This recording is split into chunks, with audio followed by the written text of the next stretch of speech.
Hello दोस्तों, आज की कहानी है बेहरम जालिम दुनिया भाग 1।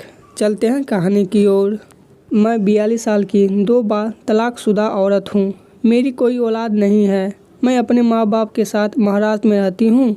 मेरी कहानी एक ऐसी दुख भरी है जिस पर शायद लोगों को यकीन ना हो, लेकिन इस बेहरम जालिम दुनिया ने मुझे दुखों के सिवा कुछ नहीं दिया है। जब मैं 24 साल की थी और नागपुर में नौकरी कर रही थी, तभी मेरी मुलाकात एक ऐसा शख्स से हुई जो हमारी ही कंपनी में काम करता था। वो पुणे महाराष्ट्र से था। हम दोनों की खूब जमी और फिर उसका मेरे घर पर आना जाना शुरू हो गया। मेरे घर वाले ओपन थे तो उसके घर आने जाने पर कोई रोक टोक नहीं थी। हम दोनों अब बहुत करीब आ चुके थे और उससे मैं 2 बार प्रेग्नेंट भी हो चुकी थी। लेकिन शादी से पहले बच्चा हम लोगों के समाज में अच्छा नहीं माना जाता, तो मुझे 2 बार एबॉर्शन भी कराना पड़ा। अब हम दोनों के बीच सिर्फ एक पवित्र बंधन ही रह गया था, जिसे लोग शादी कहते हैं। और कुछ समय बाद हम दोनों इस शादी के पवित्र बंधन में भी बन गए। मेरे घर वाले इस शादी के लिए तैयार थे, लेकिन उसके घर वाले ने इस शादी से इनकार कर दिया था। लेकिन वो लड़का अपनी बात पर अड़ गया और हम दोनों शादी के इस पवित्र बंधन में बंध गए। मैं अपने ससुराल गई, लेकिन मुझे कोई आदर संस्कार नहीं मिला।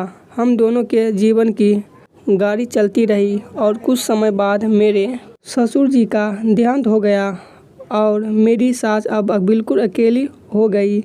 मैंने अपने पति को अपनी सास को संभालने को कहा, क्योंकि मेरी सास मुझे पसंद नहीं करती थी। फिर भी मेरे दिल में उनके लिए इज्जत थी।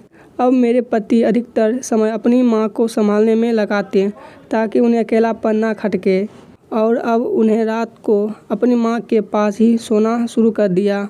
मुझे कोई तकलीफ नहीं थी। 1 साल तक इस तरह चलता रहा। मेरे पति मुझे अब बहुत ही कम समय देते और ज़्यादातर समय अपनी माँ के पास बिताते। एक दिन रात को मेरी नींद खुली और मैंने अपनी सासू माँ के कमरे से कुछ आवाज़ें सुनी। घर में अंधेरा था और मैं धीरे से अपने कमरे का दरवाज़ा खोलकर अपनी सासू माँ के कमरे की ओर चल दी। उसमें एक खिड़की थी और खिड़की खुली थी। मैंने धीरे से अंदर झांका और दंग रह गई। जिसे मैं पति समझती थी, वो कमीना आज मेरी सासू माँ यानी अपनी माँ के साथ बिस्तर पर नंग अवस्था में संभोग कर रहा था। माँ बेटा का ये रिश्ता देखकर मैं दिल में रो पड़ी। मैं अपने कमरे में वापस आ गई। ये बात मैंने किसी को नहीं बताई और यही सोचकर कि मैं अपने पति को समझा लूँगी, उसने मेरे साथ आने से मना। पहला भाग यहीं पर ख़त्म होता है। मिलेंगे नेक्स्ट भाग में। धन्यवाद।